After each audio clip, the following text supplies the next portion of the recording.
When Joel and I first got married, part of our conversation was about how we were going to give. At the time, Joel was in medical school. I had just gotten out of seminary with a lot of debt, and I didn't have a job yet. We had very little to our name, but we knew with what very little we had, we wanted to be able to give.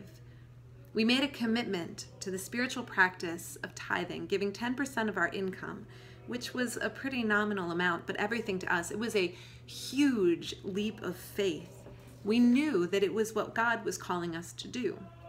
And still to this day, each year we look at what we are giving and attempt to give more, both to God's ministry here at Advent, but also to God's ministries in the community like ELCA World Hunger and the International Justice Mission.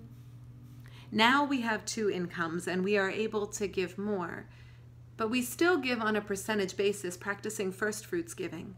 We still give because God first gave to us. We give out of the invitation God extends, not out of a sense of obligation.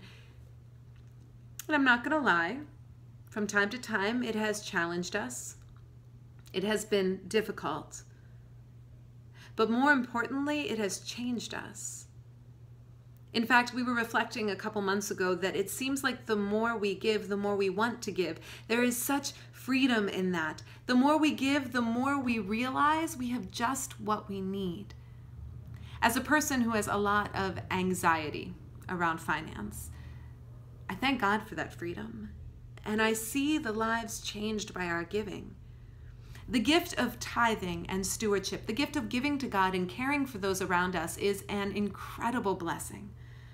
Often we think of our offerings as paying the bills, but that view is short-sighted and misses out on all that God has to offer, as well as what God does to serve the world with what we give.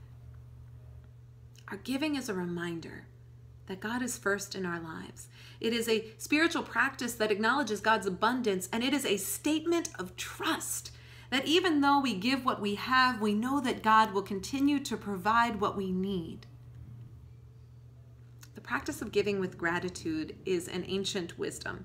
People would give their first fruits right off the top. They would take the first 10% of their grain, the firstborn of their flock, and give it to the altar of God. It was burned, but you have to understand what was truly lifted up in that smoky offering. The first 10% they gave up wasn't just an offering of what was, it was an offering of what could be.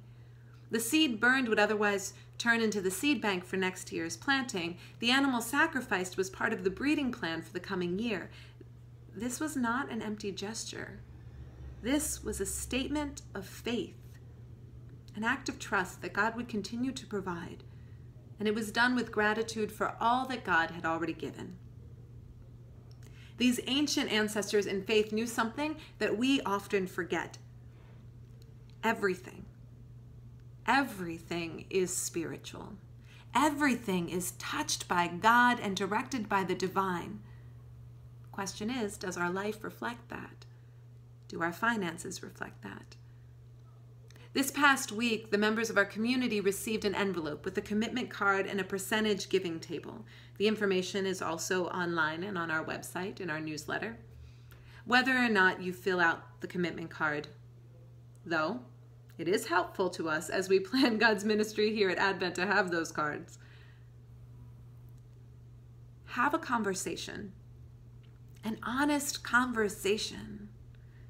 Pray about it. Consider your wants versus your needs. Ask yourself what your life, your whole life, including your finances, says about your relationship with God.